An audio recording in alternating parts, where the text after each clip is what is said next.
네, 우리 국방대학 교육신 여러분들을 주님의 이름으로 환영합니다.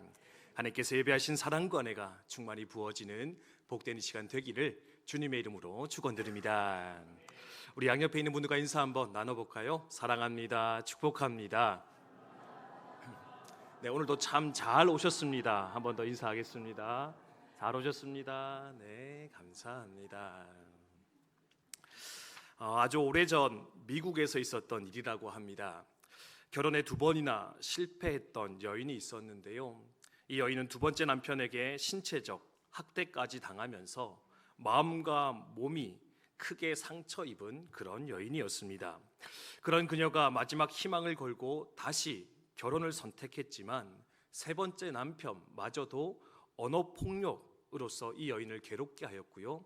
결국 이 여인은 3번째 이혼을 단행하게 되었습니다.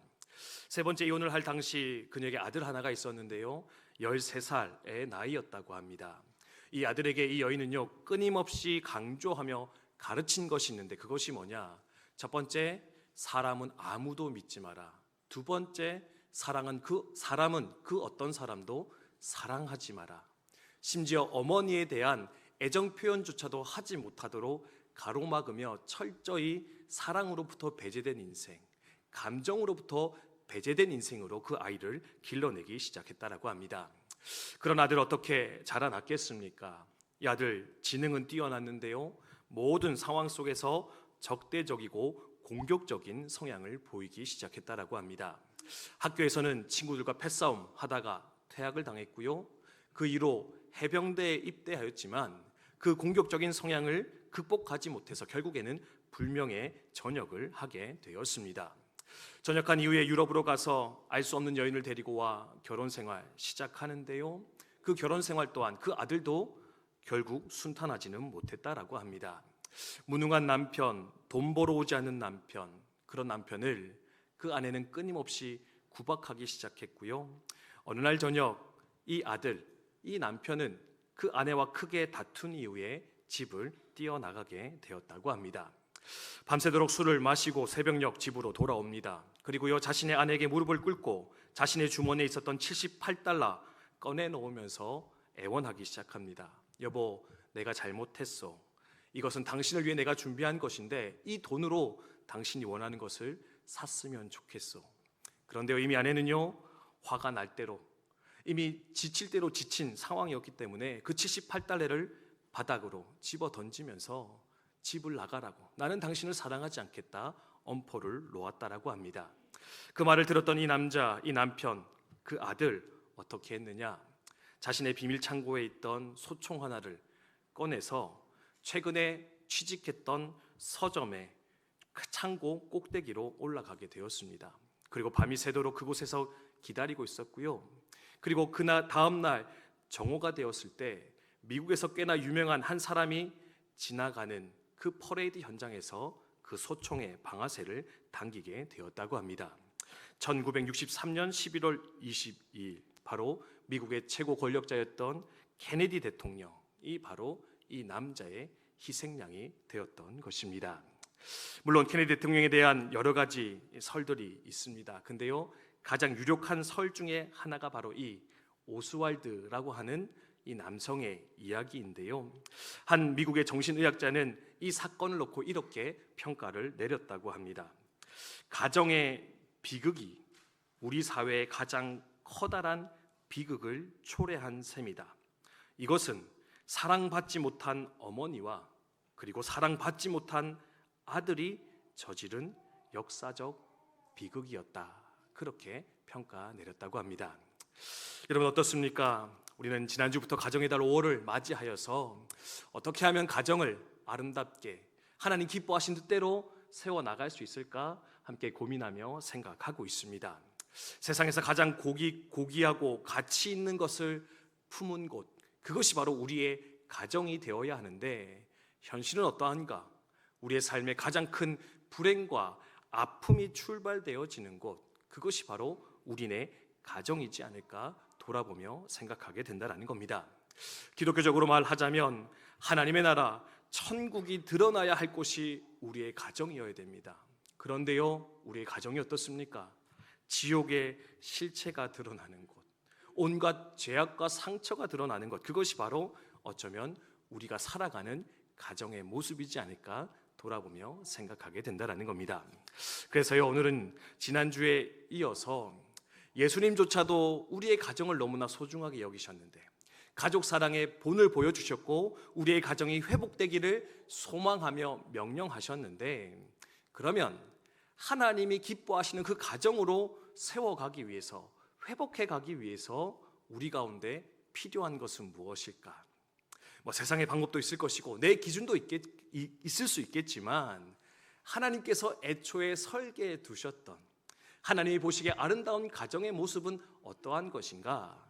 오늘 함께 조금 구체적으로 묵상하면서 하나님, 내가 그 길을 걸어가기를 원합니다. 우리가 그 길 함께 걸어가겠습니다. 그래서 우리의 가정도 다시 한 번 더 하나님 보시기에 기뻐하시는 가정으로, 전국과 세상에 가장 소중하며 가치 있는 것들이 드러나며 나타나는 그런 우리의 가정으로 출발되어질 수 있도록 주님 역사해 주시옵소서. 함께 소망하며 나아가는 이 시간이 되었으면 좋겠습니다. 그러면 우리의 가정 회복되기 위해서 어떻게 해야 될까? 오늘 어떤 골로새서의 말씀의 그 원리를 아주 잘 설명해 주는 것을 볼 수 있는데요, 먼저는 이것이 회복되어야 되겠다 말씀하는 거 볼 수가 있습니다. 첫 번째는 이것인데요, 같이 한번 읽어볼까요? 함께 있습니다. 시작. 아멘. 그렇습니다. 여러분, 우리의 가정이 회복되어야 되는데요, 그러면 우리의 가정 중에서도 어떤 관계가 먼저 회복되어질 때 우리의 가정이 든든히 아름답게 세워질 수 있겠는가? 먼저는 남편과 아내의 관계가, 부부의 관계가 아름답게 세워져 나아갈 때 우리의 가정도 또한 더불어 함께 세워져 갈 수 있을 것이다. 여러분 잘 기억하셨으면 좋겠습니다. 제가 예전에 이렇게 교육학을 전공한 기독교 교수님의 이야기를 들은 적이 있는데요, 그 당시에 이제 결혼은 했지만 아이는 없는 그런 시절이었는데, 아무튼 열심히 잘 배워서 내 자식 한번 키워보겠다, 이제 그런 마음 가지고 강의를 들었던 적이 있었습니다. 근데요, 그 교수님이 여러 가지 말씀하셨는데 그 강의에서 가장 힘주어 강조했던 게 뭔지 아십니까? 여러분, 자식 잘 키우고 싶으시죠? 여러분, 가정을 아름답게 세우고 싶으시죠? 그러면 이것만 기억하시면 됩니다 라고 하면서 가르친 것인데, 그게 뭐냐면, 여러분, 남편과 아내가 뜨겁게 사랑하시기 바랍니다. 남편과 아내가 서로 뜨겁게 사랑하십시오. 그러면 여러분 안에 있는 모든 가정의 문제는 저절로 해결되어질 것인데, 여러분의 자녀는 저절로 건강하게 자랄 것인데, 그러니 여러분 부부가 뜨겁게 사랑하시기 바랍니다. 관계를 회복하십시오. 그렇게 이야기하는 것을 들은 적이 있었습니다. 들으면서 그렇다 생각이 들었습니다. 여러분, 아무리 자식들에게 좋은 교육을 가르치고요, 좋은 말을 전해주고 좋은 음식 먹이고 좋은 곳 입히고 먹여도요, 부부가 사이가 좋지 않으면, 남편과 아내가 서로 사랑하지 않으면 그 마음의 중심 가운데는요, 안정이 들어갈 수 없습니다. 삶의 만족이 일어날 수 없습니다. 사랑이 채워질 수 없습니다. 그래서 부부의 관계가 먼저 채워질 때 비로소 그 가정은, 그 자녀는 아름답고 든든하게 세워져 갈 수 있을 것인데, 그래서 여러분, 가정을 회복하기를 원하십니까? 그러면 먼저는 남편과 아내를 바라보시고 그 관계 회복하기 위해서 결단하며 나아가시는 저 여러분, 우리 모두 되셨으면 좋겠습니다. 네. 그러면 남편과 아내의 관계를 회복하기 위해서 필요한 것이 무엇일까? 아내는 이런 역할을 해야 되고요, 남편은 이런 역할을 해야 되는데, 우리 각각을 한번 살펴보도록 하겠습니다. 첫째는 아내의 역할인데요, 함께 있습니다. 시작. 아멘. 그렇습니다. 첫째로 아내는 뭘 해야 된다고요? 복종해야 된다. 네. 말씀도 같이 읽어볼까요? 있습니다. 시작. 아내들아, 남편들에게 복종하라. 이는 주 안에서 마땅하니라. 아멘. 네. 제가 머뭇거린 것은 우리 여자 성도님들의 표정이 썩 좋지 않아가지고 뭔 말을 하려다가 이건 제 말이 아닙니다. 네, 오늘 성경 말씀입니다. 네, 이런 의미로서 제가 이제 말씀을 더불어 읽었는데, 네, 이거 제가 하는 거 아니고요, 하나님께서 사도 바울을 통해서 선언하고 계신 말씀입니다. 예, 부부의 관계가 먼저 세워져야 되는데, 그럼 부부가 관계를 회복하기 위해서 필요한 것이 무엇이냐? 아내는 먼저 남편에게 복종할 수 있어야 된다. 순종하는 것, 그것이 바로 건강한 가정을 세우는 첫 번째 걸음이다. 여러분 생각하시면 좋겠습니다. 어떤 분들은요, 이 본문 보면서 그런 말씀 하시더라고요. 내가 이래서 교회를 안 다닌다고, 성경을 안 읽는다고. 네. 요즘 시대가 어떤 시대인데 아니 이런 말이 기록되어 있습니까? 그리고 이런 설교를 하십니까? 이러니까 교회가 안 되는 겁니다. 이제 뭐 이렇게 비판하시는 분이 있거든요. 근데 사실은요, 그분은 이 복종의 의미 그리고 그 시대의 상황을 잘 몰라서 하시는 말씀입니다. 이거는요, 상당히 여성들을 높여주는 말이고요, 여성의 지위를 확보해주는, 그러면서 가정을 살리는 아주 중요한 원리다. 여러분 그렇게 기억을 하시면 좋겠는데, 이게 남편에게 아내가 복종해야 된다. 이거는요, 왜 중요한 것이냐? 첫 번째로 이제 그 시대 상황을 여러분 돌아보시면 좋을 것 같은데, 절대로 죄송합니다. 네. 이렇게 마음으로 저 욕하고 있는 분은 계신 거 아니죠? 네, 목이 자꾸 메이는데, 네, 절대로 이게 뭐 여성을 하대하는 건 아니고요. 사실 그 당시에는요, 여성이라는 존재는 사람으로서, 인격으로서 인정받는 그런 시대는 아니었다라고 합니다. 그냥 물건 중에 하나로 여기던 게 바로 여성의 지위였거든요. 그래서 유대인들 랍비들은요, 그 당시 어떻게 기도했느냐? 하나님, 내가 이방인이나 노예로 태어나지 않은 것을 감사합니다. 특히 여자로 태어나지 않은 것 감사합니다. 네, 이렇게 기도했대요. 실제로 감사 기도를 이런 식으로 드렸다라고 합니다. 그러니까 여자가 어떤 지위입니까? 여성의 지위는 이방인이나 노예와 비슷한 처지에 있던 것이 바로 여성의 위치였습니다. 여러분 아리스토텔레스 잘 아실 건데요, 대단한 철학자죠, 그죠? 근데 그 철학자가 이렇게 얘기했다고 합니다. 여자는 어떤 존재냐? 아버지의 부적합성 또는 습한 남풍, 이 지중해에서 오는 습한 남풍의 유해함 때문에 우발적으로 태어난 불완전한 남성이다. 네. 제가 자꾸 이렇게 여러분의 눈총을 받게 되는 것처럼 느껴지는데, 네, 제가 한 말 아니고, 네, 이 당시에 저 유명한 사람조차도 이렇게 말을 했다라는 겁니다. 그러니까 사실은 여성이 교회나 가정에서 뭔가를 할 수 있다라고 여겨지던 시대가 아니었다라고요. 그런데 사도 바울이 뭘 이야기합니까? 가정이 회복되기 위해서 여성이 이렇게 중요합니다. 이 역할을 감당하셔야 됩니다. 근데 그게 뭐냐? 바로 남편에게 복종하셔야 됩니다. 순종하실 때 여러분의 가정은 회복되게 되는 것입니다. 그러면서 여성들에게 아주 중요한 역할과 책임을 요청하며 당부하는 것을 우리는 발견할 수 있다는 겁니다. 특별히 여기서 복종이라는 단어의 의미를 잘 아셔야 되는데요, 세상적으로는 복종이 뭡니까? 힘 없는 사람이 힘 있는 자 앞에서 이렇게 어쩔 수 없이 굴종하는 거, 그 말을 따르는 게 이제 복종이라는 의미입니다. 근데요, 성경에서 말하는 복종은 그렇지 않습니다. 성경에서 말하는 복종은 뭐냐면, 절대적으로 평등한 관계에 있는 사람이 타인이나 공동체의 유익을 위해서 자신을 낮추어 헌신하는 것, 이것이 바로 복종일 것인데, 아내들에게 뭘 요청하느냐? 바로 남편을 위해서, 가정을 위해서 이 복종의 길을 걸어가시는 자가 되십시오. 그러면 여러분의 가정은 온전히 회복되게 될 것입니다. 가르치며 도전하고 있다는 겁니다. 이 복종의 본을 보여주신 분이 있는데요, 그분이 누구냐? 바로 우리 예수님이십니다. 여러분, 예수님이요, 성부 하나님께 복종하셔서 십자가의 여정을 걸어가셨습니다. 예수님이 굴종하신 겁니까? 하기 싫은데 힘에 눌려서 억지로 하셨습니까? 아니요, 그렇지 않습니다. 삼위일체 되신 하나님은 동등하신 분이고 평등하신 분이셨습니다.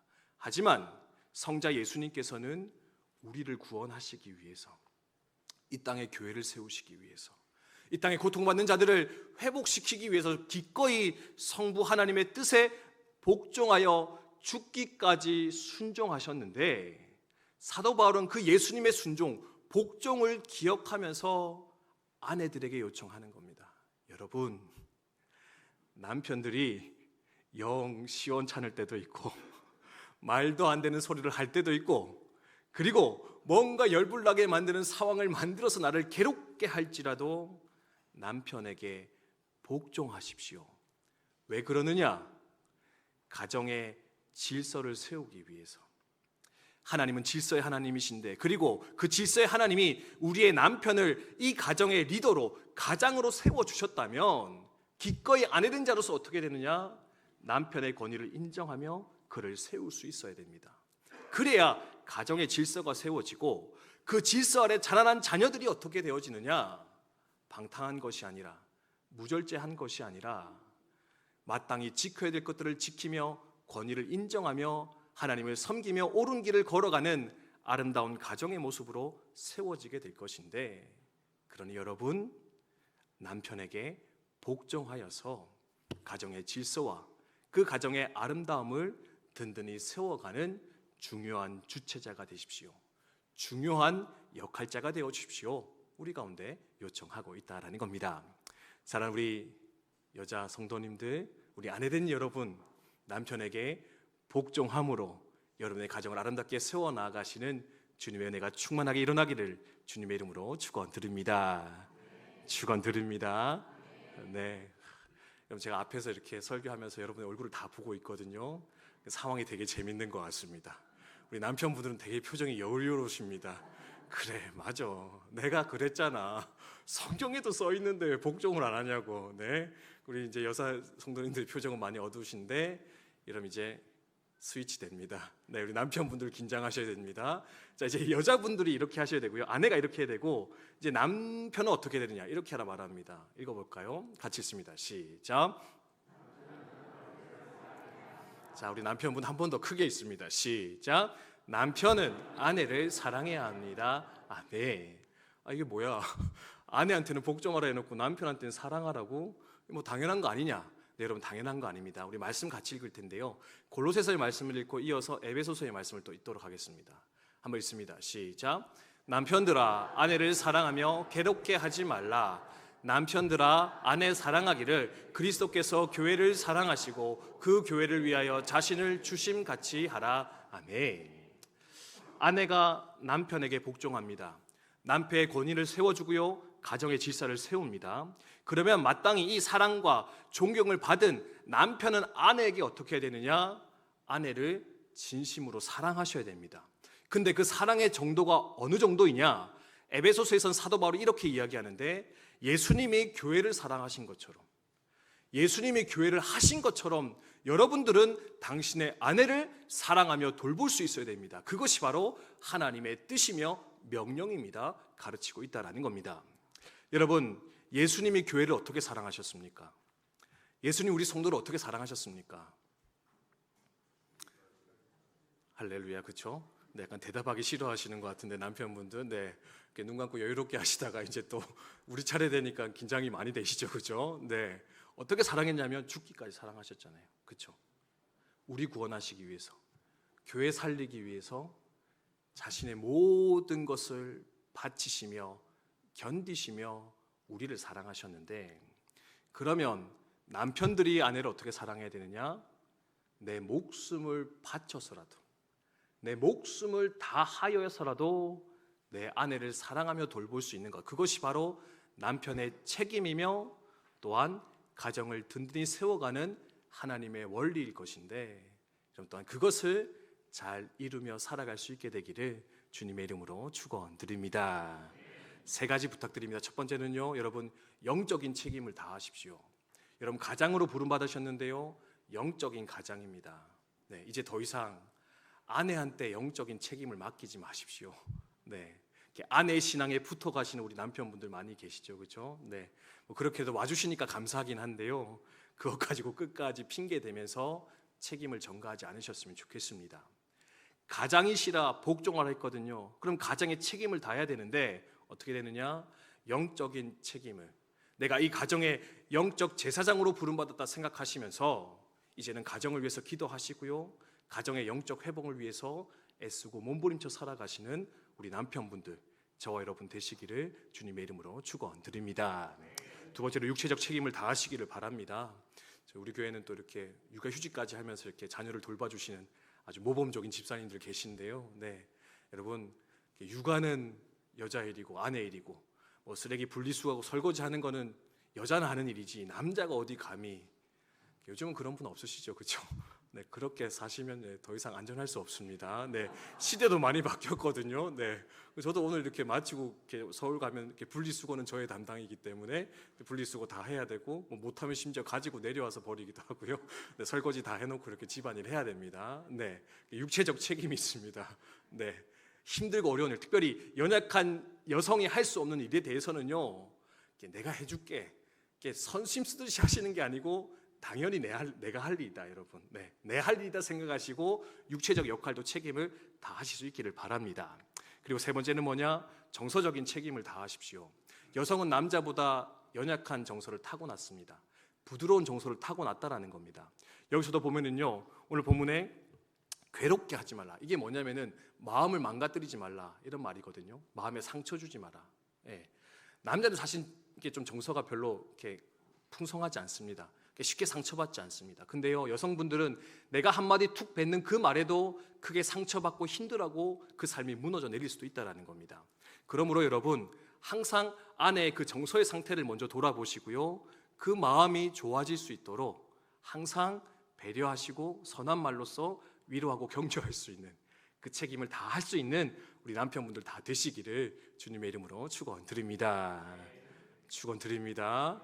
네, 또 이 시점 되니까 우리 남편분들의 표정이 너무 어두워지셔가지고 제가 또 약간 웃음이 나는 것 같기도 하는데, 네, 여러분, 그래서 보면은 이렇게 오랜만에 이렇게 오랜만이 아니죠. 이렇게 항상 화장 예쁘게 하시고 예쁜 옷 입고 머리 자르시고 하면은 이렇게 또 이렇게 뭐 이렇게 어떤 분이 뭐 쥐잡아 먹었냐, 경상도 분들 입술 예쁘게 바로 화장하고 나왔더니 뭐고 쥐잡아 먹었나 뭐 이러면서 네, 칭찬을 이렇게 반대로 돌려서 하시는 분들이 계시더라고요. 네, 그런 분들도 이 시대에는 살아남기 힘드십니다. 네, 쥐잡아 먹었나가 아니라 그 입술 색깔이 전에 본 적 없는 아름다운 입술색이라고. 그 머리 스타일이 오늘 컬이 잘 나왔다. 네, 그 아이라인이 잘 그려졌네. 네, 여러분, 그 말 한마디면 그 마음이 얼마나 회복이 되겠습니까? 여러분의 인생도 덩달아 편안해질 수 있습니다. 네, 그리고 뭐라 하면은 네, 자꾸 말대꾸 하지 마십시오. 네, 제가 요즘 많이 듣는 말이거든요. 그냥 네만 하고 있으라. 네, 잘못한 게 없어도 미안하다 해라. 네, 여러분 그렇게 하시면 된다 하더라고요. 네, 그러니까 괜히 뭐 말하다가 욱해서 상처 주지 마시고 그 정서를 잘 돌보아서 깨지기 쉬운 그릇이다. 그래서 잘 받들어 모시고 관리해야 되겠다. 그런 마음으로서 사랑할 때 뭐 주님이 교회로 하신 그 사랑만큼은 하지 못할지라도 하라 하신 그 명령 앞에 우리 조금은 걸어 들어갈 수는 있지 않을까 그러면 생각하게 되는데, 영적으로 육적으로 정서적인 그 책임을 다하여서 여러분의 아내를 정성껏 사랑할 수 있는 저 여러분 우리 모든 남편 되시기를 주님의 이름으로 축원드립니다. 자, 이게 1차적 과정입니다. 부부가 회복되어야 됩니다. 네, 더 이상 남편 버려두고 자식한테만 집중하지 마십시오. 네, 남편이랑 회복되셔야 됩니다. 그래야 우리의 자녀들도 건강하게 자라나는 거거든요. 이렇게 관계 맺으시고요. 그럼 이제 두 번째로 이걸 기억하시면 되겠습니다. 두 번째입니다. 네, 함께 했습니다. 시작. 아멘. 그렇습니다. 부부의 관계 회복되어졌다. 그러면 이제 그 다음으로 생각할 게 뭐냐? 부모와 자식 간의 관계이다. 그럼 부모와 자식 간의 관계에서는 어떻게 하나님의 뜻을 이룰 수 있겠느냐? 먼저는 자식이 부모에게 이렇게 해야 되는데요. 네, 다음 것 넘겨주시면은요.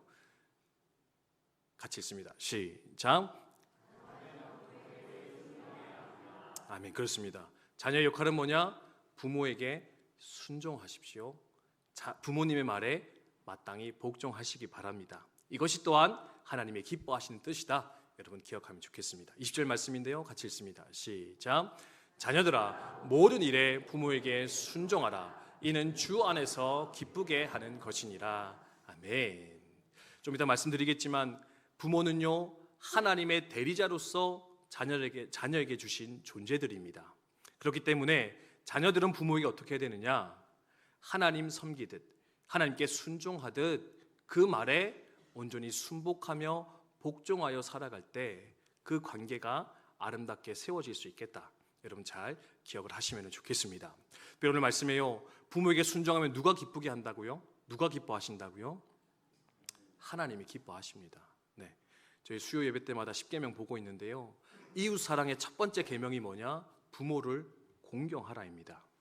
그만큼 하나님께서는 부모 공경하는 것, 부모 사랑하는 것, 부모 순종하는 것 중요하게 여기십니다. 그리고 그것을 통해서 우리의 가정이 세워지기를 원하고 계십니다. 그러니까 여러분 함부로 여기지 마시고 부모를 존중하시고, 부모님이 하시는 말, 교회 가지 마라, 악을 행하라, 나쁜 짓 하라, 그런 것이 아닌 이상 하나님 내게 허락하신 부모님이라면 그 말을 중요하게 여기시고요, 그 말에 순복함으로써 하나님의 뜻을, 하나님의 기쁨을 이루어 가시는 저 여러분 우리 모두 되셨으면 좋겠습니다. 그래서 두 번째로 부모의 역할은 이것인데요. 같이 있습니다. 시작. 아멘. 자녀는 복종하고요. 부모는 또 어떻게 해야 되느냐? 자식들을 노엽게 하지 마라. 노엽게 한다는 게 뭐냐면요, 용기를 잃어버린다라는 뜻이거든요. 잘못 양육하면, 잘못 가르치면 우리의 자녀들의 마음이 깨어지고 부서져서 용기를 잃어버릴 수도 있습니다. 그러니 부모된 자로서 또한 그 부모의 역할을 잘 감당하시기 바랍니다. 요청하는 거 볼 수 있는데, 이 또 부모의 역할을 여러분 잘 감당하면서 여러분의 자녀를 잘 양육하시는 저 여러분이 되셨으면 좋겠습니다.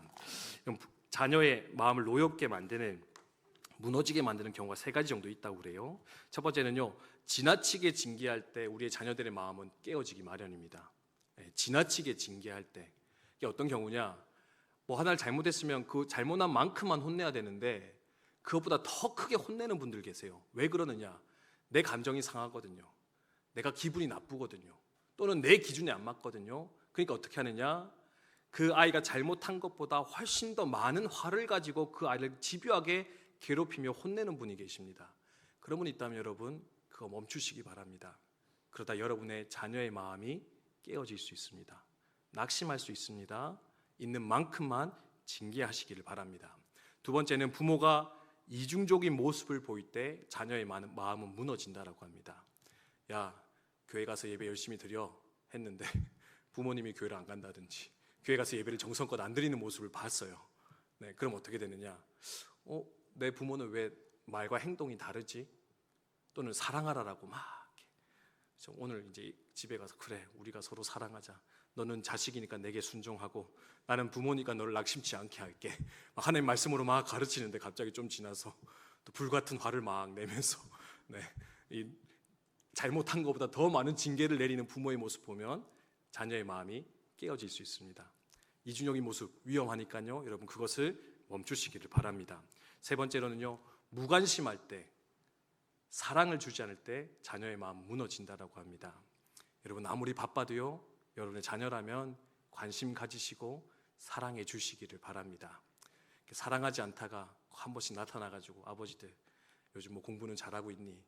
대화하자라고 하는데 대화가 아니라 일방적인 책망과 지시만 하고 이렇게 돌아가시는 분들, 그리고 대화 잘했다고 이렇게 만족하는 분들이 계시다 하더라고요. 네.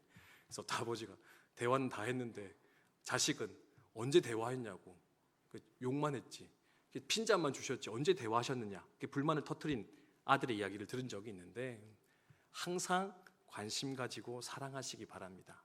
그러면 여러분의 자녀의 마음도 든든하고 아름답게 세워져 갈 것인데, 그 부모의 역할, 하나님의 대리자의 역할을 잘 감당하시는 저 여러분 되셨으면 좋겠습니다.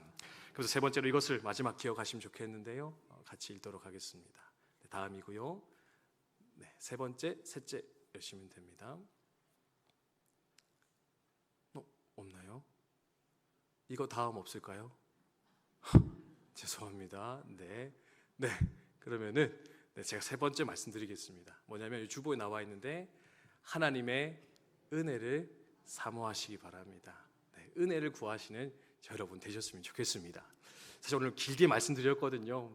근데 들으시면 사실은 마음이 좀 무거우실 겁니다. 왜? 그렇게 못 살 때가 더 많은 것 같아서, 이미 그렇지 않게 살아온 우리의 모습인 것 같아서, 그래서 우리의 가정이 이렇게 힘들어졌나라고 하는 두려움과 자책감 때문에 힘들어하는 분들이 우리 가운데 계시지 않을까 생각이 들어집니다. 그럼 마지막 이 세 번째 메시지를 가지고 여러분 힘을 내셨으면 좋겠습니다. 우리의 삶도 그렇고요, 가정도 마찬가지입니다. 여러분 우리가 다 해낼 수 없기 때문에 누가 계시느냐? 하나님 아버지가 계시는 겁니다. 내가 못하는 그 부분을 하나님 은혜로 채워주실 때 우리의 삶도 우리의 가정도 아름답고 든든한 모습으로 세워져 가게 될 것인데, 그래서 가정의 회복을 위해서 여러분 부탁드리는 게 뭐냐? 늘 하나님의 은혜를, 하나님의 역사를 구하시면서 하나님 주님 뜻대로 살고자 다짐하고 결단하지만 그 뜻을 다 이루지 못할 때가 저는 너무나 많은 것 같습니다.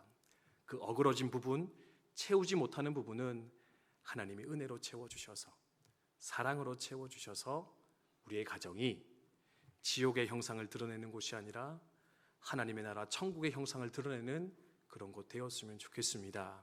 그리고 하나님께서 기대하시고 소망하시는 이 시대의 빛과 같은 희망과 같은 그런 가정 되었으면 좋겠습니다.